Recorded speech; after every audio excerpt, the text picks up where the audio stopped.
mateys! Ahoy! And welcome to our science fiction film review featuring Treasure Planet. Treasure Planet is the futuristic adaptation of Treasure Island, following the teenage delinquent Jim Hawkins as he goes on an epic quest for treasure after finding and solving a Rubik's Cube. Or shall we say Rubik's Sphere? Of a map. With help of family friend Dr. Doppler. A cool dog if there ever was one. Captain Amelia. A femme fatale of a feline. Long John Silver and the rest of the crew, they sail off into deep space in search of Captain Flint's hidden treasure. Now, what makes this a science fiction film? Well, to begin with, Earth isn't mentioned at all. The story takes place on distant planets and in outer space itself. Spaceships are the main mode of transportation, and though they are similar to old Earth and seafaring vessels, they sail through outer space and are even capable of surviving supernovas. Our first look at the supernova is through Dr. Doppler's telescope, after which the lighting changes to being very low-key, denoting danger. Very dramatic, high-tension music plays throughout the scene. The supernova is treated pretty much like a storm at sea. It's a wonder they're not burned to a crisp already.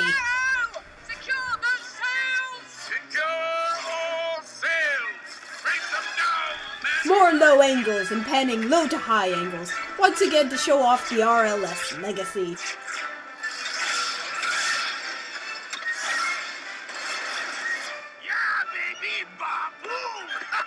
For being such a futuristic film, ropes are a major prop. Most sci-fi would have wires of titanium 9000 with it.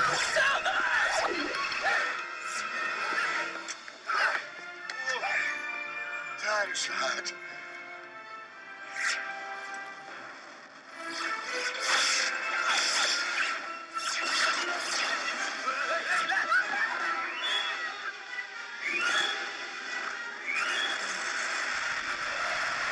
There are lots of extreme long shots to show the size of the ship and the supernova debris being sucked back. But sucked back into what? Then there is an extreme close-up on Doppler's glasses upon the realization that the supernova has become a black hole, the outer space equivalent of a whirlpool.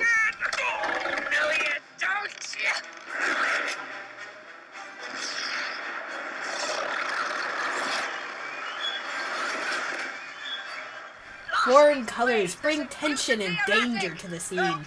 The blue light from Dr. Doppler's radar offsets this, like a beacon of intelligence in a frantic scramble. Doppler becomes quite the voice of reason that helps them devise an escape. Most of the characters in this film are aliens. In fact, Jim and his mother are pretty much the only two humans in the entire movie. Aliens aren't the other in any way. They are, in fact, treated more like they're just the neighbors. They aren't feared, and they don't stand out. John Silver is cyborg, Ben's a robot, and advanced technology plays a major part in the story. With this, we can see without a shadow of a doubt that this is a sci-fi movie. You know how a lot of animated films, the cat girls are just cute chicks with cat ears and tails? Well, Captain Amelia is a true cat girl done right, complete with an expressive feline face and a particularly cat-shaped nose, which anime cat girls rarely have.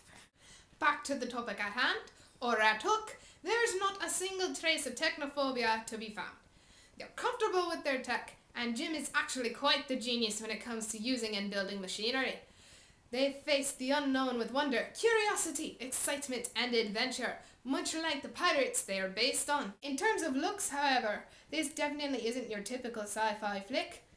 In order to keep those who loved the original Treasure Island in the loop, the aesthetics take many cues from the 17th century and the golden age of piracy.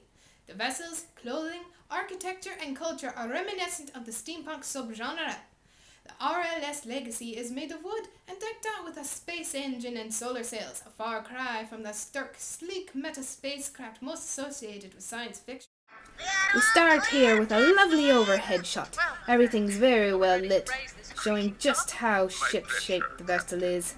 All hands to station! And we get a good look at the alien crew, a rather dark and creepy crawly lot to be sure.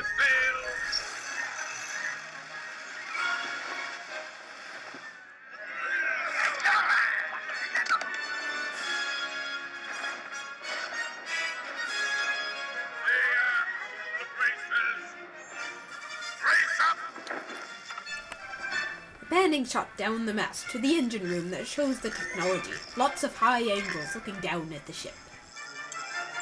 More wonderful long shots to show the grandeur of the RLS legacy. Mr. Snuff, engage artificial gravity.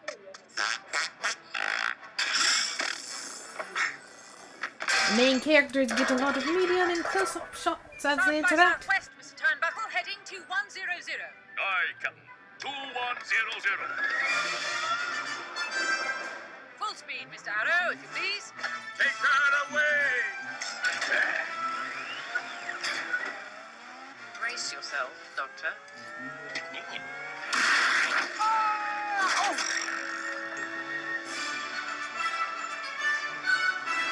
There's even a close-up on Jim while he's in the rigging and amazed by the vastness of space. And there's the warm brown ship in a blue panorama of stars.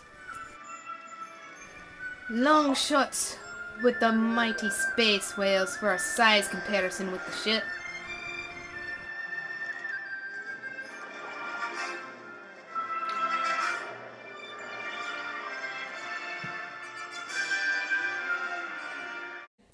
In relation to the source material, Treasure Island, there are quite a few surface changes, but many of the same themes. In the book, Jim was a plucky child rather than an angsty teen. He got into less fights with the crew and was generally a half-invisible nuisance that later became a much more important part of the action. For the movie, Jim has been made into a moody young man with daddy issues and a prodigy with ship technology. Both Jims are able to find a father figure in Long John Silver, and the Ben Bowen receives the same fate. That is to say, burned down. The most obvious difference between the two lies within the title itself. In the book Treasure Island, it's exactly what it says on the tin, an island with buried treasure out on the ocean on Earth. Treasure Planet, however, is a massively scaled-up version on the other side of the galaxy. More space, more loot, more adventure. And now for a completely random fun fact. At the end of the movie, where Dr. Doppler and Captain Amelia are shown to have gotten married and had kids, a few lines were cut from the original script that would have indicated that the Doctor was the one who had given birth to their quadruplets. But since it's Disney, they couldn't allow implied impreg. And now, for our overall review, We give this film 2 hooks up! Thank you for watching our video review project for Film 240.